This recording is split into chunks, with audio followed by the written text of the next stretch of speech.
சிறுவன் ஓட்டியதால் விபத்து. புதுவை காந்தி வீதியில் அரிசி கடைக்குள் புகுந்த சரக்கு வாகனம், 3 பேர் காயம். புதுவை காந்தி வீதியில் உள்ள அரிசி கடைக்கு இன்று சரக்கு வாகனத்தில் ஓட்டுநர் ஒருவர் சரக்குகளை எடுத்து செல்ல வந்துள்ளார்.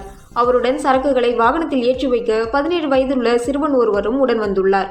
ஓட்டுநர் வாகனத்தை சாலையில் நிறுத்திவிட்டு சென்றுள்ளார். அப்போது சரக்கு வாகனத்தில் லோடு ஏற்றி வந்த சிறுவன் மட்டும் இருந்துள்ளார். அந்த நேரத்தில் வாகன நெரிசல் ஏற்பட்டுள்ளது. இதனால் வாகனத்தில் இருந்த சிறுவன் திடீரென சரக்கு வாகனத்தை இயக்கிய போது வாகனத்தை கட்டுப்படுத்த முடியாமல் நேராக கடைக்குள் விட்டுள்ளார்.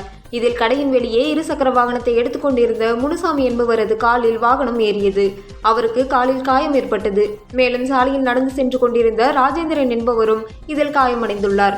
சரக்கு வாகனம் அரிசி கடைக்குள் புகுந்ததில் கடையின் உரிமையாளர் பெருமாள் முகத்தில் கண்ணாடி பட்டு அவருக்கும் காயம் ஏற்பட்டுள்ளது.